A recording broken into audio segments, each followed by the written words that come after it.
My name's Roy Chapman, and this is Public Secrets. Hello. Today we're going to hop in my van, and we're going to explore the hidden and neglected histories of Tulsa, Oklahoma. Check, check, check, check. We're just a little bit north and west of Okemah, where Woody Guthrie's from. What the hell is he doing?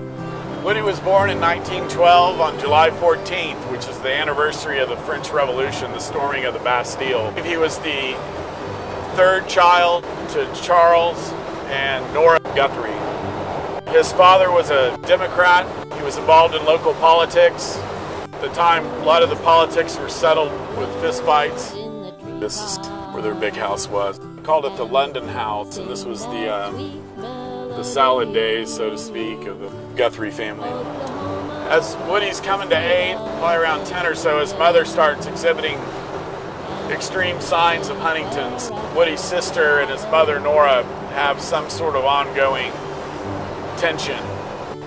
And at the age of 14, in some attempt to get attention from Nora, Clara sets herself on fire and dies from the injuries. During that time, Nora is removed from the family and taken to the Norman, Oklahoma Mental Hospital because of all the effects of Huntington. His father continues to drink, and Woody basically becomes a street urchin in Okemah. Creates kind of a little gang of other orphan-type boys, and they live in a shack, and they rummage through the alleys for scraps that they can sell to the junk man. This is Broadway Street, Main Street in Okemah.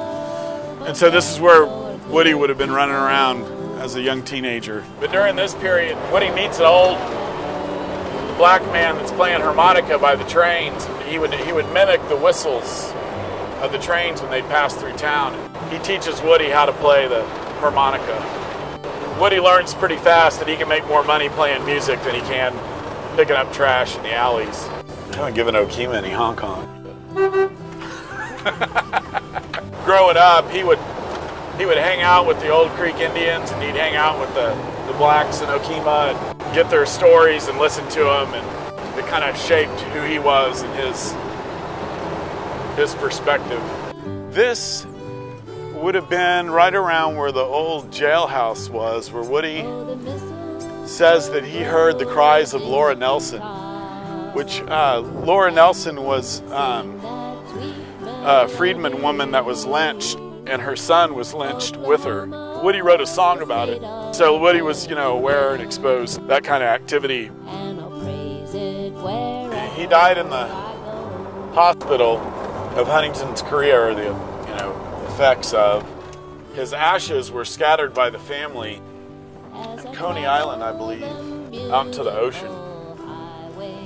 But we'll find the Guthrie family plot.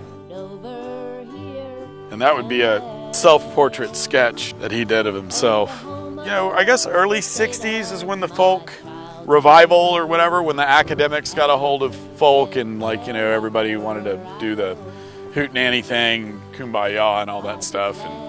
But that really wasn't, the sense of folk music that Woody was about. Woody's folk was protest and telling stories. Prior to radio, prior to recorded music, this is how news and people communicated, the bigger stories of humanity. And that's the tradition that Woody Guthrie represents.